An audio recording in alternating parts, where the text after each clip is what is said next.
ठीक है, शुरू करते हैं अब। देखिए हम लोगों ने कल लास्ट कहाँ किया था? लास्ट हम लोगों ने किया था केस लॉ, ठीक है। नेचुरल जस्टिस तक हमारा हो चुका था। नेचुरल जस्टिस में 2-3 केस लॉ थे जो इम्पोर्टेंट थे। एक था ए.के. कृपाई का केस, दूसरा था रिज वर्सेस बाल्डविन का केस और तीसरा था मेनका गांधी का केस।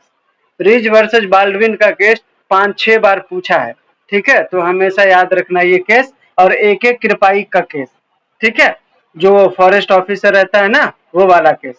तो वैसे तो अभी बार बार रिपीट होगा क्योंकि हम लोग पहले बेसिक हर सब्जेक्ट का कर लेंगे तो फिर क्वेश्चन आंसर करेंगे, लॉन्ग आंसर, ठीक है। तो उसमें भी फिर क्वेश्चन ये जो आपका केस लॉ है रिपीट होगा। और इसके बाद जब क्वेश्चन आंसर हमारा हो जाएगा तब डिटेल वाला एक लेक्चर लेंगे हर सब्जेक्ट का, ठीक है। तो उसमें फिर से आपका रिपीट होगा। लेकिन अभी फिलहाल मैं बता रहा था कि कल हम लोगों का केस लॉ कंप्लीट हो गया था। इसके बाद हमारा जो टॉपिक था वो था डेलीगेटेड लेजिस्लेशन, ठीक है।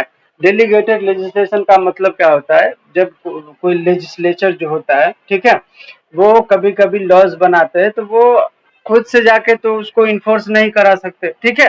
तो वो अपने पावर डेलीगेट करते हैं अपने सबऑर्डिनेट अथॉरिटी को, ठीक है, कि आप जो है इस पर्टिकुलर फील्ड के लिए, इस पर्टिकुलर प्रोविजन के लिए आप जो है अपने लेवल पर लॉ बना सकते हो, उसको इन्फोर्स करने के लिए रूल बना सकते हो, उसको इन्फोर्स करने के लिए, ठीक है। और आप रेगुलेशन बना सकते हो उस पर्टिकुलर प्रोविजन को इन्फोर्स करने के लिए। तो जब लेजिस्लेचर अपने पावर जो है लॉ बनाने के, रूल बनाने के, रेगुलेशन बनाने के, ये जो पावर है लेजिस्लेचर के पास, वो जो अपना पावर ट्रांसफर करता है सबऑर्डिनेट अथॉरिटी को, जिसको बोला जाता है डेलीगेट करना, वो जो अपने पावर डेलीगेट करते हैं सबऑर्डिनेट अथॉरिटी को, तो इसको बोला जाता है डेलीगेटेड लेजिस्लेशन, ठीक है। डेलीगेटेड लेजिस्लेशन जो होता है वो बहुत तरीके से डेलीगेट किया जाता है, ठीक है। जैसे मुझे कोई पावर, जैसे लेजिस्लेचर है, ठीक है, उसको कोई पावर ट्रांसफर करना है, ठीक है, या कोई ऐसा प्रोविजन बनाया है जिसमें अथॉरिटी को पावर ग्रांट करना है कि वो रूल बना सके, ठीक है। तो लेजिस्लेचर बहुत तरीके से अपने पावर को डेलीगेट कर सकता है। वो टाइटल बेस्ड डेलीगेशन भी हो सकता है, डिस्क्रिएशन बेस्ड भी डेलीगेशन होता है, पर्पज बेस्ड भी डेलीगेशन किया जाता है, अथॉरिटी बेस्ड भी डेलीगेशन होता है और कंडीशन बेस्ड भी डेलीगेशन होता है, ठीक है। तो टाइटल बेस्ड का मतलब है होता है कि किसी भी पोस्ट का, ठीक है, कोई बंदा है जिसको कोई रैंक मिला है, जैसे मान के चलिए कोई डीएम है, ठीक है। तो अब डीएम को हम जो पावर डेलीगेट करेंगे वो पावर हम ऐसा डेलीगेट थोड़ी कर सकते हैं जो हवलदार का हो, ठीक है। हम उसको उसके रैंक के हिसाब से उसको पावर देंगे, ठीक है। तो टाइटल बेस्ड का मतलब है कि सामने वाले का जो पोस्ट होल्ड किया है उसने, ठीक है, हम उस हिसाब से उसको जो है अपने पावर डेलीगेट करेंगे। लेजिस्लेचर ऐसा करेगा, ठीक है। डिस्क्रिएशन बेस्ड का मतलब है कि लेजिस्लेचर ने आपको दे दिया है पावर, ठीक है, कि आप इस पर्टिकुलर फील्ड के ऊपर पर्टिकुलर प्रोविजन के लिए आप जो है लॉ बना सकते हो, रेगुलेशन बना सकते हो, ठीक है। तो उसमें उनको डिस्क्रिएशन दे देता है कि आपको जो सही लगे आप उसके आधार पर जो है रूल बना सकते हो, लॉ बना सकते हो। तो ये डिस्क्रिएशन बेस्ड हो जाता है। तीसरा है पर्पज बेस्ड। पर्पज बेस्ड का मतलब है कि कोई पर्टिकुलर कोई लेजिस्लेचर है, ठीक है, वो किसी पर्टिकुलर पर्पज के लिए आपका जो है आपको जो है वो पावर ट्रांसफर कर रहा है कि भाई, जैसे एग्जांपल फॉर कोरोना का सीन ले लेते हैं, ठीक है। कोरोना में गवर्नमेंट ने कहा कि भाई कोई भी कोरोना आगे न बढ़े, ठीक है, उसके लिए आप लॉ बना सकते हो। तो डीएम लोगों ने क्या किया, जो जिला अधिकारी था वो क्या किया, वो रूल बनाया कि हर बंदा अब घर से मास्क पहन के निकलेगा, हर बंदा एक जगह पे इकट्ठा नहीं होगा, ठीक है। तो ये क्या था, ये पर्पज बेस्ड था। ये तभी के लिए पावर ग्रांट किया गया था जब तक कोरोना था। अभी कोई भी डीएम बोल सकता है क्या कि इस एरिया में मास्क सब लगा के निकलो? नहीं बोल सकता। क्यों? क्योंकि वो जो पावर उसको दिया गया था लेजिस्लेचर के जरिए, वो उसी पर्पज के लिए दिया गया था, कोरोना के लिए दिया था, ठीक है। तो पर्पज बेस्ड का मतलब है कि किसी पर्पज के लिए लेजिस्लेचर अपने पावर ट्रांसफर कर रहा है, डेलीगेट कर रहा है, ठीक है। Authority based, the body to whom the power is delegated, जैसे सेंट्रल गवर्नमेंट हो गया, स्टेट गवर्नमेंट हो गया, स्टेट्यूटरी बॉडी हो गया। तो जैसे मतलब अथॉरिटी बेस्ड का मतलब है कि किस अथॉरिटी को, जैसे मान के चलिए पॉक्सो का केस, ठीक है, पॉक्सो का कोई लॉ बनाया, अब पॉक्सो में किसी पर्टिकुलर अथॉरिटी को वो पावर दिया गया होगा कि भाई आप जो है इस पर्टिकुलर फील्ड के लिए लॉ बना सकते हो। सेंट्रल गवर्नमेंट ने पावर दिया किसको? स्टेट गवर्नमेंट को। स्टेट गवर्नमेंट ने पावर दिया किसको? अपने लोअर अथॉरिटी को। तो जो अथॉरिटी बेस्ड ट्रांसफर होता है, अथॉरिटी बेस्ड जो डेलीगेशन होता है, उसको बोला जाता है अथॉरिटी बेस्ड। ठीक है। इसके बाद है आपका कंडीशन बेस्ड। कंडीशन बेस्ड का मतलब है कि लेजिस्लेचर जो है कोई आपको पावर दिया, ठीक है, कि भाई आपको ये लॉ बनाना है, लेकिन वो पावर कंडीशनल है कि ऐसा कंडीशन होगा तब आप ऐसा करोगे। ठीक है। एग्जाम्पल फॉर, लेजिस्लेचर ने लॉ बनाया कि कहीं पर भी दंगा होगा तो पुलिस धारा 144 लगा सकती है। ठीक है। ऐसा पावर दे दिया किसको? पुलिस को। तो अब पुलिस के ऊपर है ना, पुलिस को जैसे ही लगेगा कि नहीं यहाँ पे बहुत सारे लोग इकट्ठा होने वाला है, राइट होने वाला है, तो पुलिस तुरंत वहां पे धारा 144 लगा देगा। ठीक है। वो पावर जो ग्रांट किया गया था वो क्यों किया गया था? कंडीशंस के साथ कि अगर ऐसा होगा तब आप ऐसा करोगे, तब आप मेरे पावर का एक्सरसाइज करोगे। ठीक है। तो लेजिस्लेचर जब अपने पावर डेलीगेट करता है और वो पावर उस पर्टिकुलर कंडीशन के फुलफिल होने के बाद वो किया जा सकता है, तो वो कंडीशन बेस्ड होता है। ठीक है। तो ये हो गए डेलीगेटेड लेजिस्लेशन के क्लासिफिकेशन कि किस किस हिसाब से पावर को डेलीगेट किया जा सकता है। अब है ये जो डेलीगेटेड लेजिस्लेशन है उसके ऊपर कंट्रोल कैसे करेंगे। ठीक है। मान के चलिए हमने लेजिस्लेचर ने लॉ बनाया, उन्होंने लॉ के जरिए किसी अथॉरिटी को पावर दे दिया कि भाई अब इस पर्टिकुलर प्रोविजन के लिए आप लॉ बना सकते हो, रूल बना सकते हो। ठीक है। तो उसको कंट्रोल भी तो करना पड़ेगा, नहीं तो पता चला उनको पावर दिया वो कुछ से कुछ कर रहे हैं, बराबर। तो ऐसा तो नहीं हो सकता ना कि मैं आपको पावर दूं और आप उस पावर का मिसयूज करो। तो इसके लिए उसके ऊपर कंट्रोल तो जरूरी है, करेक्ट। तो हम कंट्रोल कैसे करेंगे? तो कंट्रोल किसी भी ये डेलीगेटेड लेजिस्लेशन में जो कंट्रोल होता है वो तीनों पिलर कर सकता है। तीनों पिलर का मतलब कौन? पार्लियामेंट खुद से भी कर सकता है, जुडिशियल कंट्रोल भी हो सकता है उसके ऊपर, और एग्जीक्यूटिव भी खुद से उसके ऊपर कंट्रोल कर सकता है। ठीक है। तो पार्लियामेंट कंट्रोल कैसे करेगा? पार्लियामेंट का मतलब होता है लेजिस्लेचर। तो लेजिस्लेचर कैसे कंट्रोल करेगा?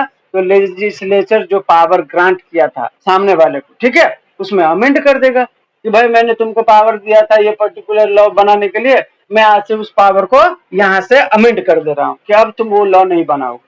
कंट्रोल कर लिया। अगर कोई मिसयूज करता है तो उसका ट्रांसफर करा सकता है। तो बहुत सारी ऐसी चीजें हैं जो पार्लियामेंट किसी को पावर देता है ना, तो उनके ऊपर कंट्रोल रखने के लिए पार्लियामेंट के पास पावर होता है। चाहे वो उसको अमेंड कर दे उस पावर को, ठीक है, या उस पावर को अनल कर दे। अनल का मतलब वॉइड, भाई आज से ये तुम्हारा पावर जो है खत्म हो गया। ठीक है। तो इस तरीके से पार्लियामेंट जो है अपने पावर को इस्तेमाल करके डेलीगेटेड लेजिस्लेशन को कंट्रोल करता है। ठीक है। इसके बाद है जुडिशियल कंट्रोल। जुडिशियल कंट्रोल का मतलब जज कैसे कंट्रोल करेगा किसी डेलीगेटेड लेजिस्लेशन के अंदर। लेजिस्लेचर ने किसी को पावर दिया कि भाई आप जो है इस पर्टिकुलर प्रोविजन के लिए लॉ बना सकते हो, रूल बना सकते हो। ठीक है। तो उसको कंट्रोल करने के लिए जुडिशियरी के पास क्या पावर है? तो जुडिशियरी के पास क्या पावर है?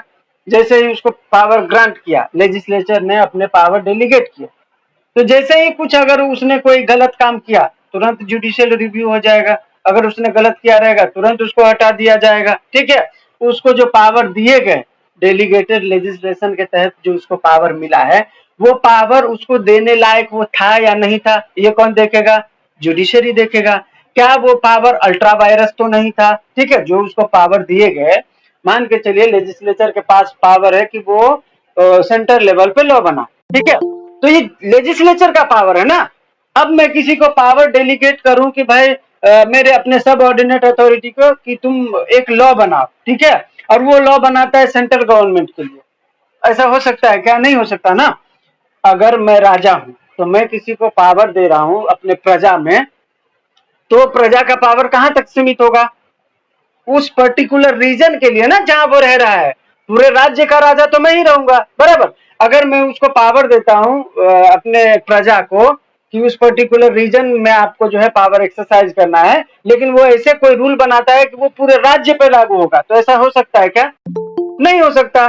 तो अगर कोई पावर जो लेजिस्लेचर ने दिए हैं अपने डेलीगेटेड लेजिस्लेशन के जरिए सबऑर्डिनेट अथॉरिटी को, ठीक है, अगर वो पावर अल्ट्रा वायरस है, ठीक है, मतलब उनको जो दिया गया था वो उनको देने लायक वो नहीं थे, तो कोर्ट उसको अल्ट्रा वायरस डिक्लेयर कर देगा। लेजिस्लेचर ने कोई ऐसे काम सौंपे किसी अथॉरिटी को, ठीक है, पावर ग्रांट किए और उसने कुछ अनलॉफुल एक्ट कर दिया, ठीक है, तो उसको कंट्रोल कौन करेगा? जुडिशियरी करेगा। तो जुडिशियरी जो है, जो लेजिस्लेचर के द्वारा दिए गए जो पावर होते हैं उसको स्क्रूटिनी करता है बेसिकली, ठीक है, कि वो पावर लेजिस्लेचर दे सकता था उसको या नहीं दे सकता था, सामने वाला जो डेलीगेटेड लेजिस्लेशन के जरिए वो पावर लिया है वो पावर होल्ड करने योग्य है भी या नहीं है, करेक्ट। अगर उसको पावर दिया गया है लेकिन वो पावर अनलॉफुल है, ठीक है, मतलब लेजिस्लेचर ने किसी अथॉरिटी को पावर दे दिया कि जो भी शराबी है उसको पकड़ के बंद कर दो, ठीक है, डाल दो कारागार में, तो ऐसे जो पावर ग्रांट किए जाते हैं वो अनलॉफुल है, तो अनलॉफुल है तो कोर्ट क्या करेगा? उसको स्ट्राइक डाउन कर देगा, ठीक है, और उसको इम्प्लीमेंट होने से रोक देगा। तो इस तरीके से जो है कोर्ट फेयरनेस बना रहे, ठीक है, इसको इंश्योर करने के लिए जुडिशरी भी डेलीगेटेड लेजिस्लेशन के ऊपर कंट्रोल रखता है, ठीक है। तीसरा है एग्जीक्यूटिव कंट्रोल। एग्जीक्यूटिव कैसे कंट्रोल रखेगा उसके ऊपर, ठीक है, तो एग्जीक्यूटिव कंट्रोल रखेगा, जैसे मान के चलिए किसी अथॉरिटी को पावर ग्रांट किया गया, ठीक है, तो वो जो है कंसल्ट करेगा अपने स्टेक होल्डर से, ठीक है, जो भी उनके वो क्या बोलते हैं उनके सहपाठी रहेंगे, जैसे मान के चलिए सबऑर्डिनेट अथॉरिटी में बहुत सारे लोग रहते हैं, ठीक है, तो उनसे वो ये करेंगे, क्या बोलते हैं, कंसल्ट करेंगे, ठीक है, कि भाई ये जो पावर उनको मुझे डेलीगेट किया गया है ये बराबर है या नहीं है, इसके अंडर में कैसे कर सकता हूँ आगे का काम, ठीक है, तो ये सारी चीजें एग्जीक्यूटिव कंट्रोल के अंदर आता है। अगर एग्जीक्यूटिव को लगता है कि ये पावर जो डेलीगेट किया गया है, ठीक है, ये परफेक्ट काम नहीं कर रहा है, ठीक है, या उनको लगता है कि ये जो ये पावर डेलीगेट किया गया है, ठीक है, ये लेजिस्लेचर को ये पावर इसको ग्रांट नहीं करना चाहिए था, ठीक है, तो ये सारी चीजें जो है कंसल्टेशन के बाद अगर उनको लगता है कि नहीं ये गलत है तो वो जो है वहां पर से उसको रिव्यू करके उसको फाइनल करके उसको रखना है तो ठीक है, नहीं तो लेजिस्लेचर को रिकमेंड किया करेगा कि यहाँ पे इनको ये पावर नहीं दिया जाना चाहिए, ठीक है। तो इस तरीके से जो है आपका पार्लियामेंट कंट्रोल होता है, जुडिशियरी कंट्रोल होता है और एग्जीक्यूटिव कंट्रोल होता है। These control mechanisms are crucial for maintaining the rule of law, ठीक है, protecting individual rights and ensuring that delegated legislation serves its intended purpose, ठीक है, without being misused or exceeding its intended scope, ठीक है।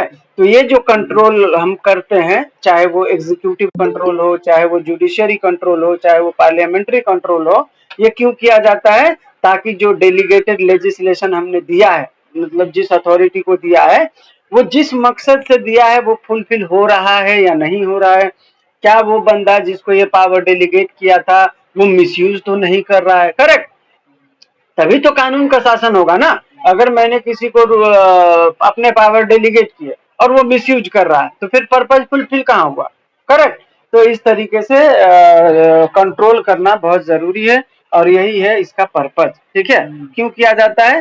ताकि rule of law maintain रहे, कोई भी अथॉरिटी जिसको पावर डेलीगेट किया गया है वो मिसयूज ना करे, ठीक है। अगर हम कंट्रोल करेंगे तो मिसयूज होने का डर नहीं रहेगा ना, अगर हम कंट्रोल नहीं करेंगे तो फिर मिसयूज होने का डर होता है, ठीक है। अब यहाँ पे हमारा अगला टॉपिक है परमिशेबल डेलीगेशन एंड इनपरमिशेबल डेलीगेशन, मतलब कि कौन कौन से पावर आप डेलीगेट कर सकते हो, कौन कौन से पावर आप डेलीगेट नहीं कर सकते, ठीक है। जब लेजिस्लेचर कोई पावर डेलीगेट करेगा, ठीक है, लेजिस्लेचर अपने कुछ काम डेलीगेट करेंगे अपने सबऑर्डिनेट अथॉरिटी को, तो वो कुछ भी काम तो नहीं डेलीगेट कर सकते ना। अब लॉ बनाने ले, अभी मैंने एग्जांपल बताया था कि पार्लियामेंट का काम है सेंटर लेवल पर लॉ बनाना, करेक्ट, वो अपने किसी सबऑर्डिनेट अथॉरिटी को पावर दिया कि आप जो है लॉ बनाइए, तो वो पावर क्या उस पावर से वो सबऑर्डिनेट अथॉरिटी सेंटर लेवल का लॉ बना सकता है क्या? नहीं बना सकता, क्योंकि ये परमिशेबल नहीं है। तो परमिशेबल क्या है, परमिशेबल क्या नहीं है, ये भी कई बार पूछा जाता है। ठीक है, तो सबसे पहले देखिए permissible delegation, reasonable limit. The legislature can delegate power to the executive or other bodies as long as it sets out the policy and principle and the delegation is not excessive। ठीक है, मैं जो power किसी को delegate कर रहा हूँ, executive authority को या किसी अदर बॉडी को, ठीक है, तो वो पावर जो है एक्सेसिव नहीं होना चाहिए। ठीक है, मैंने आपको पावर दी है, पावर दिया कि भाई आप जो है किसी को अरेस्ट कर लें। ठीक है, अब वो अरेस्ट में ऐसा अरेस्ट कर रहा है कि बंदे के घर पे जा रहा है, सबको मार पीट रहा है, एकदम मतलब इनह्यूमन तरीके से उसको जो है अरेस्ट करके लाया, तो ये क्या है, ये एक्सेसिव हो गया। ठीक है, आपको जो पावर, ये रूल दोनों के लिए है, ये जो डेलीगेट कर रहा है उसके लिए भी है कि भाई आप अपने पावर ज्यादा किसी को ट्रांसफर नहीं कर सकते हो। ठीक है, और ये जिसको ट्रांसफर किया जा रहा है, ये उसकी भी ड्यूटी है कि वो अपने पावर को एक्सेसिव यूज ना करे। ठीक है, तो ये रीजनेबल लिमिट दोनों के लिए होता है। दूसरा है परमिशेबल डेलीगेशन में, delegation delegating the implementation of a law to an executive body is generally permissible if the legislature has provided sufficient guideline and standard। ठीक है, ये जो हम ये लेजिस्लेचर जो है अपने पावर डेलीगेट करता है, ठीक है, तो वो स्पेसिफिक गाइडलाइन देगा। ठीक है, और नियम बताएगा कि आपको इस पावर का इस्तेमाल इस तरीके से करना है। ठीक है, जैसे अभी मैंने एग्जांपल बताया कि उन्होंने बोला अरेस्ट करना है, तो अरेस्ट के लिए भी गाइडलाइन होना चाहिए। ठीक है, कि आपको अरेस्ट करना है तो इस तरीके से आपको अरेस्ट करना होगा, ड्यू प्रोसेस ऑफ लॉ को फॉलो करना होगा। ठीक है, इस पर्टिकुलर स्टैंडर्ड को फॉलो करना होगा। अब ऐसा नहीं है कि मैंने आपको कोई पावर दी है और आप लगे उस पावर का मिसयूज करने। ठीक है, तो इसीलिए जब कोई पॉलिसी को इम्प्लीमेंट करना होता है, ठीक है, और वो पावर डेलीगेट करता है लेजिस्लेचर किसी एग्जीक्यूटिव बॉडी को या किसी भी अदर बॉडी को, ठीक है, तो उसके लिए वो सफिशिएंट गाइडलाइन भी प्रोवाइड करते हैं और एक स्टैंडर्ड तय किया जाता है कि आपको इस पावर का इस्तेमाल इस तरीके से करना है। ठीक है, ये है परमिशेबल डेलीगेशन। तीसरा है flexibility. Delegation allows for flexibility in governance and the ability to address unforeseen circumstances that arise during the implementation of a law। ठीक है, तो ये जो है आपका परमिशेबल डेलीगेशन के अंदर बताया गया है। जब कोई पावर डेलीगेट किया जाता है लेजिस्लेचर के द्वारा, ठीक है, तो वो डेलीगेशन वो अलाउ करता है, ठीक है, कि भाई आपको जो ये पावर मिला है, कोई ऐसा सिचुएशन आ गया है, ठीक है, अनफोर्सीन सर्कमस्टांसेस है, ठीक है, जो मतलब आपको पता नहीं था कि ऐसा हो सकता है। ठीक है, अगर कोई ऐसा परिस्थिति हो जाता है तो आप लॉ को इम्प्लीमेंट करने के लिए आपको फ्लेक्सिबल जो क्या बोलते हैं उसको यार, अधिकार है, वो है आपके पास। ठीक है, कि मतलब आप जैसे मैंने आपको पावर डेलीगेट किए, ठीक है, तो आप उस हिसाब से उस पावर को एक्सरसाइज कर सकते हो ताकि वो लॉ जो है इम्प्लीमेंट हो सके। और ऐसे कोई सीन आ गए अनफॉर्चुनेट सर्कमस्टांसेस, तो वहां पे लॉ एंड ऑर्डर मेंटेन रहे, इसके लिए आपको वो जो डेलीगेशन पावर है वो आपको फ्लेक्सिबल गवर्नमेंट करके देता है। ठीक है, क्या आप उसका यूज कर सकते हो। जैसे मान के चलिए, एक एग्जांपल देता हूं आपको कि पुलिस को अरेस्ट करने का पावर दिया, ठीक है, ये पावर ग्रांट किया गया लेजिस्लेचर के द्वारा। ठीक है, लेकिन वहां पे दिया हुआ स्टैंडर्ड तय है कि आपको इस हिसाब से अरेस्ट करना है, वहां पे गाइडलाइन भी बनाया गया है। लेकिन कोई ऐसे अपराधी हैं, ठीक है, जो अपराध करके बहुत लोगों को मार पीट के भाग गया, ठीक है, बहुत सारे लोगों का मर्डर कर दिया और वो किसी घर में छिपा हुआ है। उस घर में बहुत सारे लोग हैं जो उसको निकलने ही नहीं दे रहा है, वो बोल रहा है नहीं तुम कुछ भी कर लो, मैं इसको घर से नहीं निकलने दूंगा। ठीक है, तो ऐसी परिस्थिति में पुलिस क्या करेगा, ऐसी परिस्थिति में police law and order maintain करने के लिए, लॉ को इम्प्लीमेंट करने के लिए उसके पास पावर है कि वो दरवाजा तोड़े, अगर उसको कोई बंद करके रखा है तो वो उसके ऊपर फोर्स का भी इस्तेमाल कर सकता है। ठीक है, तो ये क्या है, ये फ्लेक्सिबिलिटी है कि भाई अगर ऐसे कोई सिचुएशन है जहां पे आपको लगता है कि ऐसा करना चाहिए, तो जो पावर आपको डेलीगेट किया गया है वो फ्लेक्सिबल है, आप ऐसा कर सकते हो। ठीक है, लेकिन ये पावर जो फ्लेक्सिबिलिटी वाला है वो अनफोर्सीन सर्कमस्टांसेस के लिए ही होगा।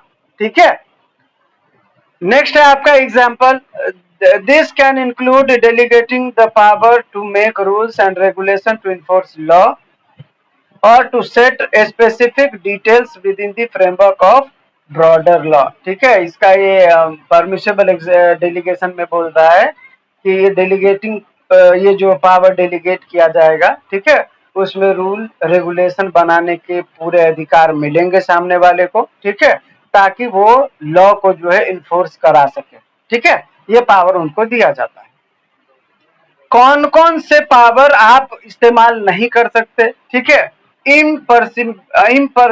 इम्परमिसिबल डेलीगेशन, मतलब क्या क्या आपको डेलीगेट नहीं किया जा सकता।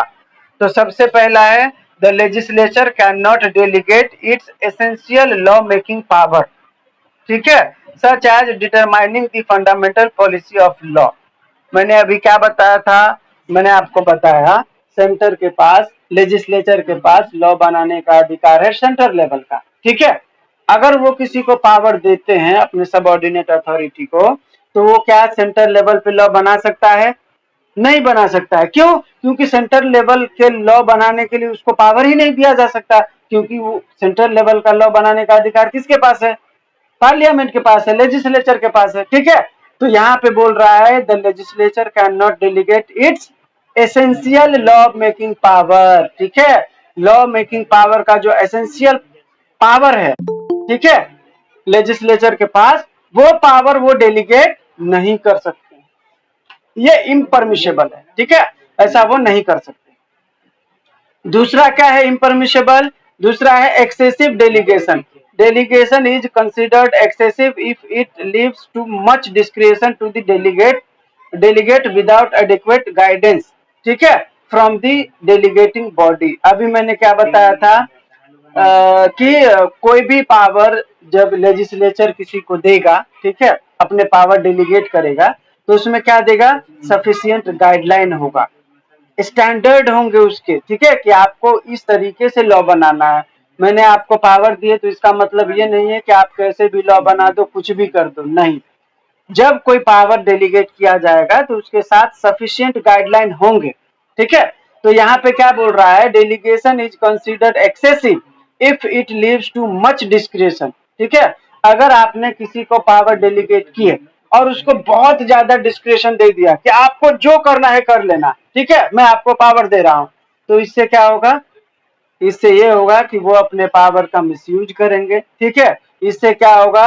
तो आर्बिट्ररी डिसीजन लेने में उसको सुविधा मिलेगा कि सारा पावर तो मुझे ही है, मैं जो जैसे चाहूं मैं वो कर सकता हूं। करेक्ट। तो ऐसा अगर कोई भी लेजिस्लेचर किसी अथॉरिटी को पावर देता है जो डिस्क्रिएशन, मतलब जिसमें मच डिस्क्रिएशन है, बहुत ज्यादा उसको पावर दे दिया गया है, तो ऐसे पावर डेलीगेशन को एक्सेसिव कहा जाएगा, जो कि परमिशेबल नहीं है। ठीक है, तीसरा है abdication of power. The legislature can not delegate all its power to another body. ठीक है, ये बोल रहा है कि लेजिस्लेचर के पास पावर है कि वो पावर अपने डेलीगेट कर सकता है, ठीक है, लेकिन सारा पावर वो अपना डेलीगेट नहीं कर सकता है। अगर वो अपने सारे पावर डेलीगेट करता है तो ये क्या हो जाएगा?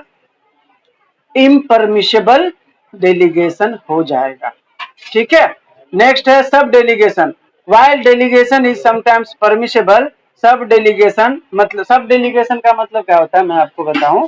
जैसे मान के चलिए लेजिस्लेचर ने अपने सबऑर्डिनेट अथॉरिटी को कोई पावर ग्रांट किया, ठीक है, तो कभी कभी क्या होता है, सबऑर्डिनेट अथॉरिटी भी उस काम को नहीं कर पाता है, ठीक है, तो वो अपने पावर अपने से जूनियर अथॉरिटी को ट्रांसफर कर देता है। ठीक है, तो जब कोई लेजिस्लेचर अपने पावर को डेलीगेट करता है सबऑर्डिनेट अथॉरिटी को, और वो सबऑर्डिनेट अथॉरिटी किसी तीसरे पार्टी को जब वो पावर डेलीगेट कर देता है, तो उसको बोला जाता है सब डेलीगेशन। ठीक है, तो सब डेलीगेशन, तो यहाँ पे क्या बोल रहा है? While delegation is sometime permissible, सब delegation delegating a delegated power further is often restricted. ठीक है, especially if it goes against intention of the delegating authority or if the original delegation was specifically limited. ठीक है, तो यहाँ पे बोल रहा है जब कोई लेजिस्लेचर किसी पावर को ट्रांसफर करता है अपने ये सबऑर्डिनेट अथॉरिटी को, ठीक है, तो अगर वो पावर लिमिटेड दिया गया था उनको कि भाई ये पावर सिर्फ आपको दिया जाता है और आप ही ये काम कर सकते हो, तो वो पावर किसी अदर अथॉरिटी को आप ट्रांसफर नहीं कर सकते। ठीक है, एग्जाम्पल फॉर मैं आपको बताऊं, पुलिस डीएसपी को ऑर्डर दिया गया है, ठीक है, कि भाई अगर किसी ने अपराध किया तो आप उसको अरेस्ट कर सकते हो। ठीक है, तो अब डीएसपी अपने इंस्पेक्टर को पावर देगा कि आप जाओ अरेस्ट करके ला। ठीक है, इंस्पेक्टर गया, स्टार वाला जो 2-3 स्टार का रहता है ना, वो गया अरेस्ट करके लाया। वो स्टार जो रहता है ट्रिपल स्टार वाला, वो अपने कांस्टेबल को भेज सकता है क्या कि तुम जाओ अरेस्ट करके ले आओ? नहीं कर सकता। क्योंकि कुछ कुछ पावर ऐसे होते हैं जो लेजिस्लेचर अपने सबऑर्डिनेट अथॉरिटी तक ही लिमिटेड रखते हैं उसको। ठीक है, कि भाई ये पावर आप किसी तीसरे पार्टी को डेलीगेट नहीं कर सकते। एग्जाम्पल फॉर मैंने अभी बताया कि अरेस्ट करने का अधिकार सिर्फ ट्रिपल स्टार को या डबल स्टार को या इंस्पेक्टर रैंक के अधिकारी को मिला है। ठीक है, तो अब ये वो इंस्पेक्टर ऐसा बोल सकता है क्या कि मैं खाना खा रहा हूं, तू जाके उसको अरेस्ट करके ले आ, किसी कांस्टेबल को? तो ये नहीं हो सकता है ना, ये गलत है। तो यहाँ पे यही बोल रहा है कि ये इम्परमिशेबल है। ठीक है, अगर लेजिस्लेचर ने लिमिटेड पावर आपको दिए हैं, लिमिटेड डेलीगेशन का वो दिया है अधिकार, तो वो पावर आप फर्दर डेलीगेट नहीं कर सकते। ठीक है, अगर आपको दिया है कि आप ये पावर डेलीगेट कर सकते हो तो डेलीगेट कर सकते हो, लेकिन उसके लिए भी वो आपको सफिशिएंट गाइडलाइन दिया जाता है। ठीक है, कि आपको ये पावर अगर किसी अदर अथॉरिटी को देते हो, ठीक है, तो आपको इस हिसाब से उसको फंक्शन करना है। ठीक है, लास्ट में इसका एग्जाम्पल है, granting and executive body the power to define what constitute the public interest or to create entirely new laws without sufficient guidance. ठीक है, वुड बी कंसिडर्ड इम्परमिशेबल। ये बोल रहा है कि अगर लेजिस्लेचर ने किसी एग्जीक्यूटिव बॉडी को पावर दिया है, अपने पावर डेलीगेट किया है, ठीक है, तो वो जो है नए लॉ नहीं बना सकते। ठीक है, विदाउट सफिशिएंट गाइडेंस। मैंने मान के चलिए मैं लेजिस्लेचर हूं, मैंने अपने पावर डेलीगेट किया, ठीक है, तो वो पावर डेलीगेट किए तो वो उसी प्रोविजन के अंदर कोई लॉ बना सकता है, रूल बना सकता है, वो इंटायरली नया लॉ नहीं बना सकता। ठीक है, ये हमेशा याद रखना। तो ये डेलीगेटेड लेजिस्लेशन में इम्परमिशेबल है कि अगर आपको लॉ में लेजिस्लेचर ने पावर दिया है, ठीक है, कि आप जो है इस पर्टिकुलर प्रोविजन के लिए लॉ बना सकते हैं, तो आप उस पर्टिकुलर प्रोविजन के लिए लॉ बनाइए। इंटायरली न्यू लॉ आपको बनाने का अधिकार नहीं दिया गया है। अगर आप बनाते हैं तो वो इम्परमिशेबल है। ठीक है, तो ये परमिशेबल और इम्परमिशेबल था। किसी के कोई डाउट हो तो रखिएगा, मैं लास्ट में सारे सवाल लूंगा। ठीक है, उसके लिए आप लोग बेफिक्र रहिएगा। नेक्स्ट है हमारा टॉपिक एडमिनिस्ट्रेटिव डिस्क्रिएशन। ठीक है, एडमिनिस्ट्रेटिव डिस्क्रिएशन का मतलब क्या होता है कि किसी भी एडमिनिस्ट्रेटिव अथॉरिटी को जो पावर दिया जाता है, ठीक है, देखो अभी तक आ रहे हैं स्टूडेंट, क्या ही बोल रहे हैं। हाँ सॉरी, हम लोग पढ़ रहे थे अभी एडमिनिस्ट्रेटिव डिस्क्रिएशन। ठीक है, एडमिनिस्ट्रेटिव डिस्क्रिएशन का मतलब क्या होता है, जब गवर्नमेंट ऑफिशियल, ठीक है, जिसको पावर दिया जाता है, उनको उस पावर का एक लिमिटेशन दिया जाता है, एक बाउंड्री दिया जाता है। ठीक है, कि आप इस बाउंड्री में रह के ही इस पावर का इस्तेमाल करोगे, तो उसको बोला जाता है डिस्क्रिएशनरी पावर। ठीक है, जैसे अभी मैंने एग्जाम्पल बताया था कि जुडिशियल मजिस्ट्रेट फर्स्ट क्लास को 50,000 तक का जुर्माना लगाने का अधिकार दिया गया। ठीक है, तो अब वो 50,000 में किसी गरीब के ऊपर 2,000 लगा सकता है, किसी अमीर के ऊपर 20,000 लगा सकता है। तो जो बंदा जितना कैपेसिटी होगा फाइन भरने का, कोर्ट उसके ऊपर लगा सकता है। तो ये कोर्ट का क्या हो गया, ये कोर्ट का डिस्क्रिएशनरी पावर हो गया। ठीक है, तो आपको पता है कि अगर मैं किसी को डिस्क्रिएशनरी पावर दे दूं तो हो सकता है वो मिसयूज करे। एग्जाम्पल फॉर, जुडिशियल मजिस्ट्रेट को हमने 50,000 तक का फाइन लगाने का अधिकार दे दिया, उसको जुरिस्डिक्शन दे दिया। ठीक है, डिस्क्रिशनरी पावर दे दिया। अब उनका क्या दायित्व था कि भाई कोई गरीब आदमी है तो उसको 1,000 रुपए लगाओ, 2,000 लगाओ, कोई ज्यादा दे सकता है तो उसके ऊपर ज्यादा लगाओ। ठीक है, लेकिन जज क्या कर रहा है, गरीब आए उसको भी 50,000 फाइन ठोक रहा है, अमीर आए उसको भी 50,000 फाइन ठोक रहा है। ठीक है, तो फिर फर्क क्या है, मतलब क्या है डिस्क्रिशनरी पावर देकर? डिस्क्रिशनरी पावर क्यों दिया जाता है कि भाई आपको मैं ये अधिकार देता हूं, आपको ये बाउंड्री देता हूं, आप इसमें रह के जहां तक हो सके, ठीक है, आप फेयर काम करना, रीजनेबली उस पावर का एक्सरसाइज करना, ठीक है, और लॉ के अकॉर्डिंग करना। तो लॉ में क्या है कि भाई कोई गरीब है तो उसके साथ रियायत होना चाहिए अगर वो पैसा नहीं भर पाता है। और आप क्या कर रहे हो, सबको बेइंतहा डाले जा रहे हो 50,000 49,000 ऐसे करके फाइन, तो ये तो गलत है ना। तो यहाँ पे क्या हो रहा है, यहाँ पे डिस्क्रिशनरी पावर का मिसयूज हो रहा है, ठीक है। तो जैसे ही हम किसी को पावर दे देंगे तो हो सकता है वो मिसयूज हो, तो मिसयूज होने के लिए उसको कंट्रोल किया जाएगा ना।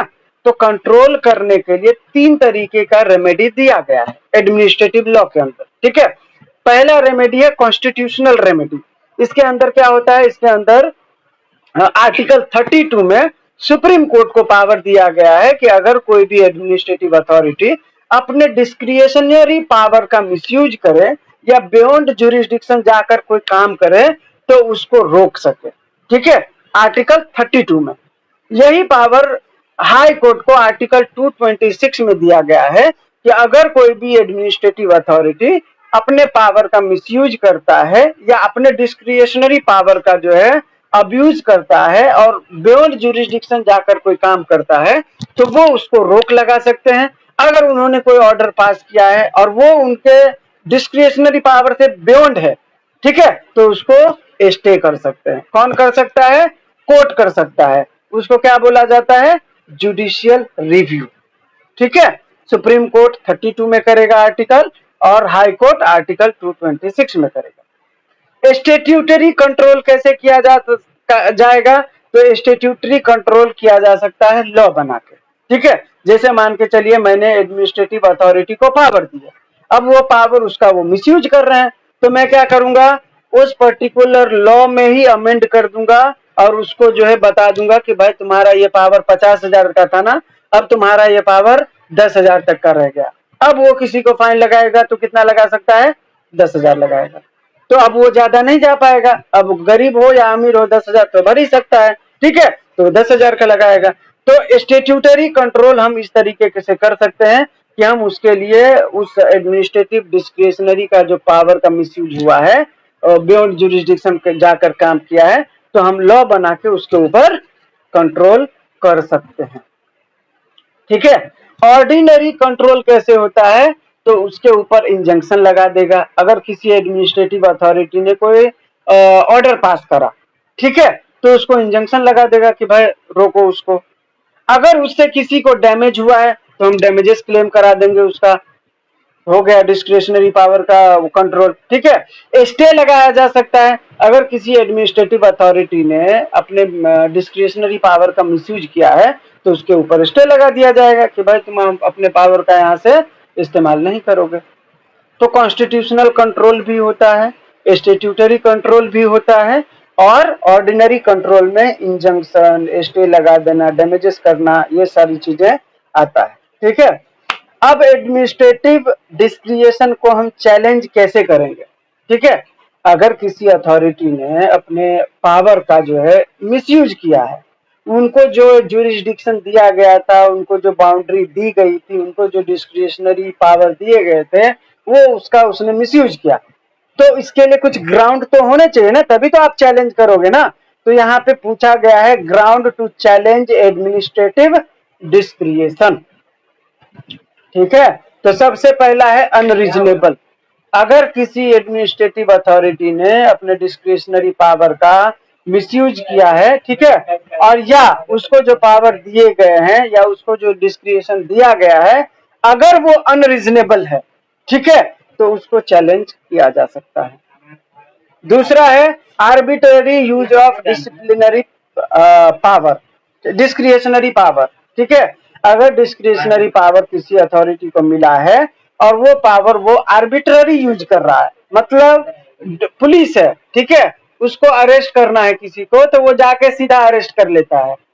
लेकिन होना क्या चाहिए था, होना ये चाहिए था कि किसी ने एफआईआर करना चाहिए था, सामने वाले से उसने पूछना चाहिए था कि भाई तुमने ये अपराध किया भी है या नहीं किया है, तुमको क्या कुछ अपने सफाई में बोलना है, क्या आप डायरेक्ट जाके अरेस्ट कर सकते हो। अगर आपको अरेस्ट करने का अधिकार दिया है तो इसका मतलब ये तो नहीं है ना कि आप सीधे जाके अरेस्ट कर लो, उससे पहले एफआईआर होना चाहिए, उससे पहले आपको सामने वाले से पूछना चाहिए, कि भाई तुमने अपराध ये किया भी है या नहीं किया है, सामने वाले ने तुम्हारे खिलाफ FIR किया है, ठीक है, अगर कुछ ऐसा है तो तुम मुझे बता सकते हो। तो ये क्या है, दूसरा आर्बिट्ररी यूज अगर कोई डिस्क्रिशनरी पावर का करता है तो ये एक ग्राउंड होता है उस डिस्क्रिशनरी पावर को चैलेंज करने का, ठीक है। इररिलेवेंट कंसिडरेशन, अगर किसी भी डिस्क्रिशनरी पावर दिया गया है किसी एडमिनिस्ट्रेटिव अथॉरिटी को, ठीक है, और उसका इररिलेवेंट कंसिडरेशन प्राप्त होता है, ठीक है, तो ये भी एक चैलेंज करने का ग्राउंड होता है, ठीक है। नेक्स्ट है मैलाफाइड इंटेंशन, इरादा गलत हो एडमिनिस्ट्रेटिव अथॉरिटी का, ठीक है, जो उस पावर को इस्तेमाल कर रहा है या जो पावर उसको दिया गया है, जिसने उसको पावर दिया है उसका इंटेंशन मेलाफाइड हो तो भी चैलेंज किया जा सकता है, ठीक है।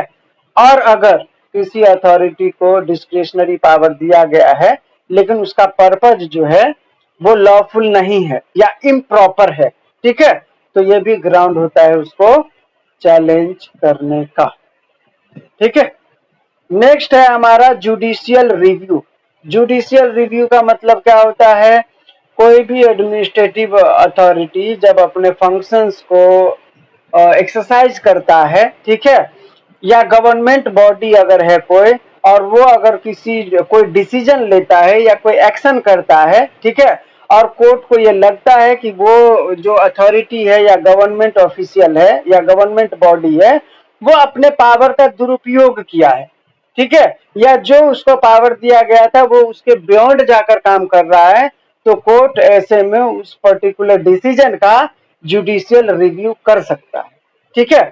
क्यों करेगा, क्योंकि उस जुडिशियल रिव्यू से देखा जाएगा कि वो फेयर डिसीजन था या नहीं था, लॉफुल था या नहीं था, क्योंकि इसका इम्पैक्ट डायरेक्टली और इनडायरेक्टली किसके ऊपर आने वाला है, सिटीजन्स ऑफ इंडिया के ऊपर, ठीक है। तो नागरिक उससे प्रताड़ित ना हो इसके लिए जुडिशियल रिव्यू कोर्ट करता है, ठीक है। अब जुडिशियल रिव्यू के ग्राउंड क्या क्या हो सकते हैं, तो सबसे पहला है इलीगैलिटी, ठीक है, कोई भी एडमिनिस्ट्रेटिव बॉडी जब कोई डिसीजन लेता है अगर वो डिसीजन इलीगल होगा तो उसको जुडिशियल रिव्यू किया जा सकता है। दूसरा है अनरीजनेबल, अगर कोई भी अथॉरिटी, ठीक है, अगर कोई डिसीजन लेता है या कोई पावर ग्रांट करता है किसी अथॉरिटी को, ठीक है, तो अगर वो अनरीजनेबल है तो उसको चैलेंज किया जा सकता है। तीसरा है प्रोसीजरल इम्प्रोप्राइटरी, ठीक है, अगर कोई भी एडमिनिस्ट्रेटिव बॉडी कोई काम करता है, कोई प्रोसीजर जो है किसी पर्टिकुलर प्रोविजन के लिए प्रोसीजर अपनाता है, ठीक है, अगर वो प्रोसीजर इम्प्रॉपर है, ठीक है, तो उसका भी जुडिशियल रिव्यू हो सकता है। अब प्रोसीजर का एग्जांपल क्या दे सकते हैं, तो जैसे अभी मैंने बताया था कि कोई पुलिस वाले को अधिकार मिला है कि वो अरेस्ट कर सकता है, ठीक है, तो अरेस्ट करने का प्रोसीजर है कि भाई सबसे पहले आप सामने वाले को नोटिस दोगे कि भाई तुम्हारे खिलाफ FIR हुआ है, अगर वो बंदा को आपके पास नहीं आता है तो आप उसको अरेस्ट कर सकते हो। उसमें भी अगर मामला नॉन बेलेबल है तब आपको वारंट इशू कराना पड़ेगा कोर्ट से, ठीक है, कि सर हमको इस बंदे को अरेस्ट करना है, तो आप वारंट इशू करिए, कोर्ट वारंट इशू करेगा, फिर आप उस बंदे के घर जाओगे, उसके घर को नॉक करोगे, उसको बुलाओगे, बात करोगे, बताओगे, फिर आप अरेस्ट करोगे। तो ये क्या है, प्रोसीजर है। अगर आप प्रोसीजर इम्प्रॉपर ही अपनाते हो, जैसे मान के चलो किसी ने अपराध किया, डायरेक्ट उसके घर गए, धमकाए, अरेस्ट किए, ले आए, ये क्या है, तो ये इम्प्रॉपर प्रोसीजर है। अगर कोई ऐसा करता है तो ये नेचुरल जस्टिस का वायलेशन है और आपको जो है इसको चैलेंज करने का अधिकार है, कोर्ट इसको जुडिशियल रिव्यू कर सकता है, ठीक है।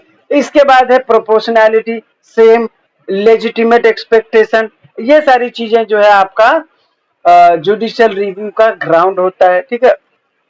इसके बाद है next significance of judicial review. Judicial review का जो सिग्निफिकेंस है वो क्या है, मतलब महत्व क्या होता है जुडिशियल रिव्यू से, तो जुडिशियल रिव्यू से जो है कॉन्स्टिट्यूशनल सुप्रीमेसी को अपहोल्ड किया जाता है, ठीक है, रूल ऑफ लॉ मेंटेन रहता है, लॉ को सुप्रीम माना जाता है। क्यों माना जाता है, क्योंकि लॉ सबसे ऊपर है, ठीक है, तो इसको मेंटेन करने के लिए काम कौन करेगा, कोर्ट करेगा, नहीं तो हर आदमी कानून अपने हाथ में ले लेगा, करेक्ट। तो जुडिशियल रिव्यू उसी के लिए बनाया गया है। दूसरा है इंश्योरिंग लीगैलिटी एंड फेयरनेस। अगर किसी अथॉरिटी ने अपने पावर को मिसयूज किया है, ठीक है, तो कोर्ट जुडिशियल रिव्यू करके क्या इंश्योर करता है कि भाई वो लीगल था और फेयरनेस था या नहीं था, ठीक है। तो इसलिए जुडिशियल रिव्यू का महत्व है। Protecting fundamental right. अगर किसी अथॉरिटी ने अपने पावर का मिसयूज किया है तो इनडायरेक्टली किसका वो फंडामेंटल राइट वायलेट हुआ है? सिटीजन का। तो सिटीजन के फंडामेंटल राइट वायलेट ना हो, इसीलिए कोर्ट जो है जुडिशियल रिव्यू करता है, ठीक है। Maintaining balance of power. अगर किसी अथॉरिटी को पावर दिया गया है तो वो अपने पावर का मिसयूज ना करे, बैलेंस बना रहे, ठीक है, उसके पावर का, इसीलिए भी जुडिशियल रिव्यू होता है। मिसयूज ऑफ पावर को डिटर करने के लिए भी जुडिशियल रिव्यू होता है, ठीक है। अगर लीगल एरर हुआ है किसी लोअर अथॉरिटी से, ठीक है, तो उसको भी जो है कोर्ट करेक्ट करने के लिए जुडिशियल रिव्यू करता है, ठीक है। तो ये हो गया grounds for significance of judicial review. Next है आपका कॉन्स्टिट्यूशनल रेमेडी, आपको कहां कहां अवेलेबल है एडमिनिस्ट्रेटिव लॉ के अंदर। तो सबसे पहला है सुप्रीम कोर्ट के पास, आपके पास जो है सुप्रीम कोर्ट में रेमेडी मिलेगा आर्टिकल 32 के तहत, और हाई कोर्ट में आर्टिकल 226 के तहत, मैंने आपको पहले ही बता दिया था। आर्टिकल 136 में स्पेशल लीव पिटीशन आप सुप्रीम कोर्ट में डाल सकते हो, ये रेमेडी आपको अलग से मिला है, ठीक है। और आर्टिकल 226 में 227 में हाई कोर्ट के पास पावर है कि लोअर कोर्ट या ट्रिब्यूनल के पावर को वो कंट्रोल कर सकते हैं, सुपरवाइज कर सकते हैं, ठीक है। लास्ट टॉपिक है आपका रिट्स। रिट्स का मतलब कि जब आपका फंडामेंटल राइट वायलेट होता है तो आप ये रिट्स का इस्तेमाल करते हो। रिट एक लीगल डॉक्यूमेंट है जो कोर्ट इश्यू करता है आपके फंडामेंटल राइट को प्रोटेक्ट करने के लिए, ठीक है। रिट 5 तरीके के होते हैं। एक होता है हेबियस कॉर्पस, दूसरा होता है मैंडेमस, तीसरा होता है को वारंटो, चौथा होता है प्रोहिबिशन, पांचवा होता है सर्श्योररी, ठीक है। हैबियस कॉर्पस का मतलब क्या होता है कि भाई कोई भी बॉडी जो इलीगली डिटेन किया गया हो उसको प्रोड्यूस करो, ठीक है। जैसे मान के चलिए कोई पुलिस वाला है, किसी को अरेस्ट किया, पुलिस जब किसी को अरेस्ट करता है तो 24 घंटे के भीतर उसको मजिस्ट्रेट के पास ले जाना होता है, ठीक है। लेकिन पुलिस ने अरेस्ट किया और वो 4 दिन से अपने कस्टडी में रखा है, ठीक है, और वो मजिस्ट्रेट के पास नहीं ले जा रहा है, तो ये कौन सा डिटेंशन हो गया? अनलॉफुल और इलीगल डिटेंशन हो गया, ठीक है। तो इस केस में उसके पेरेंट जो है सुप्रीम कोर्ट या हाई कोर्ट में अंडर आर्टिकल 32 और 226 वो हेबियस कॉर्पस का रिट लगा सकते हैं और वो बोल सकते हैं कि इस पर्टिकुलर अथॉरिटी को ऑर्डर दिया जाए कि मेरे बच्चे को प्रोड्यूस करें क्योंकि वो मेरे बच्चे को इलीगली डिटेन करके रखे हैं, ठीक है। तो ये है हेबियस कॉर्पस। दूसरा है मैंडेमस। मैंडेमस का मतलब होता है वी कमांड, ठीक है। जैसे मान के चलिए कोई ऑफिसर है, ठीक है, पब्लिक ऑफिसर, उसको कोई काम दिया गया है और वो अपना काम नहीं कर रहा है। एग्जाम्पल फॉर बीएमसी है, ठीक है, उसके कोई मेयर है, उसको काम दिया गया है कि भाई आप मलाड ईस्ट और वेस्ट में अगर कोई ऐसा रोड है जहाँ पे गड्ढे वगैरह हैं तो आप उसको भरपाई भर के उसको करेक्ट करो, ठीक है। लेकिन वो अथॉरिटी कांदीवली का एक रोड है जहाँ जर्जर हालत हो गया और अभी तक उसको करेक्ट नहीं कर रहा है, वहां पे बहुत सारे हादसे भी हो गए, ठीक है, लेकिन उस अथॉरिटी का काम था और वो नहीं कर रहा है। तो ऐसे परिस्थिति में हम हाई कोर्ट में अंडर आर्टिकल 226 और सुप्रीम कोर्ट में under article 32 writ of mandamus जो है कोर्ट में लगाएंगे और कोर्ट जो है रिट ऑफ मैंडेमस के जरिए उस अथॉरिटी को बोलेगा कि अब मैं बोल रहा हूं आप उस पर्टिकुलर काम को कीजिए जो आप नहीं कर रहे थे, ठीक है। तो उस अथॉरिटी को सुप्रीम कोर्ट या हाई कोर्ट ऑर्डर देगा कि आप कांदीवली का जो वो रोड खराब है वो आप ठीक करके मुझे 3 दिन में उसका रिपोर्ट सबमिट करो, ठीक है। तो ये होता है writ of mandamus. Writ of mandamus किसी अथॉरिटी को इशू किया जाता है सुप्रीम कोर्ट के द्वारा कि वो अपना काम करे, अपनी ड्यूटी को फुलफिल करे, ठीक है। अगर आप पढ़ोगे तो इसमें डिटेल से है, आप लोग पढ़ लेना। नेक्स्ट है को वारंटो। को वारंटो का मतलब होता है by what authority.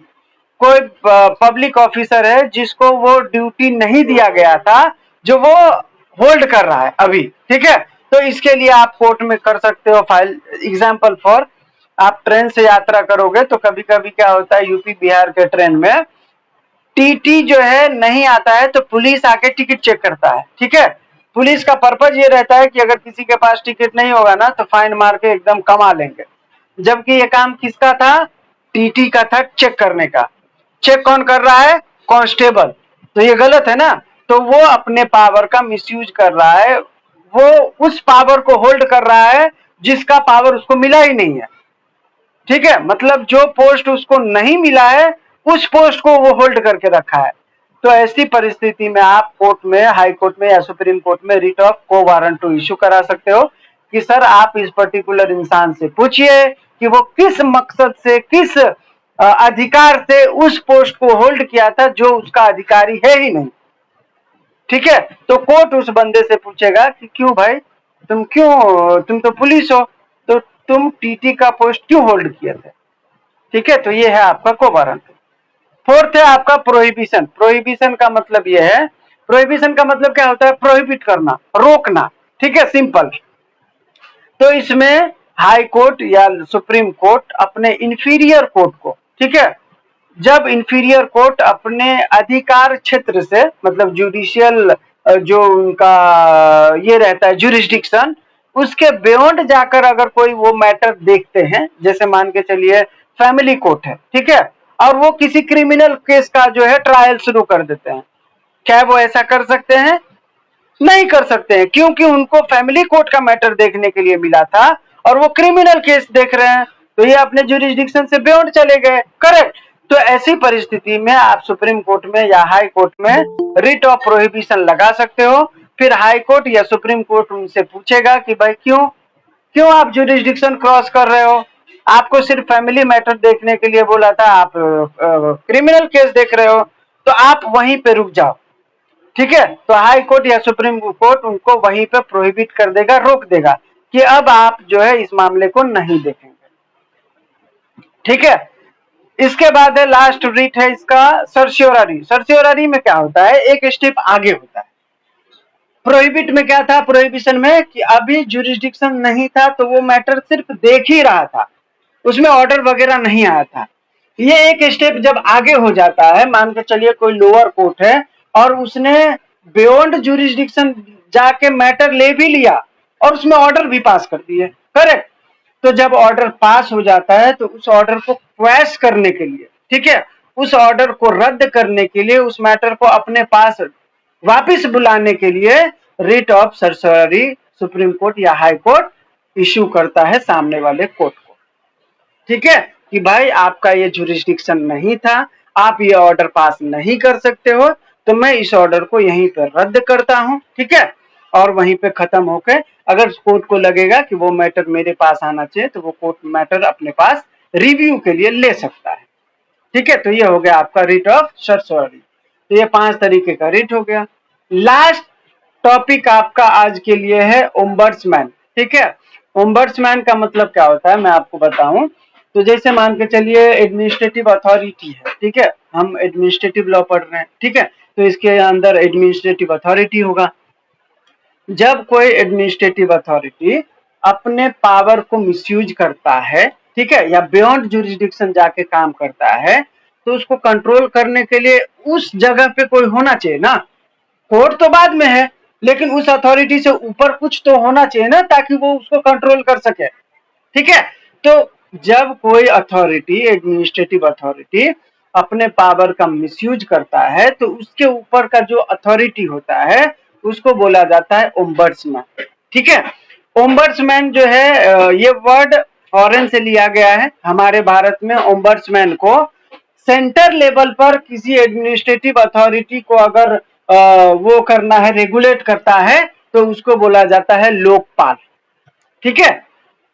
Central level के एडमिनिस्ट्रेटिव अथॉरिटी को कंट्रोल करने के लिए जिसके पास पावर है उसको लोकपाल कहा जाता है, और वही स्टेट लेवल पर एडमिनिस्ट्रेटिव अथॉरिटी के फंक्शंस को कंट्रोल करने के लिए जिस डिपार्टमेंट को पावर दिया गया है उसको लोकायुक्त कहा जाता है, ठीक है।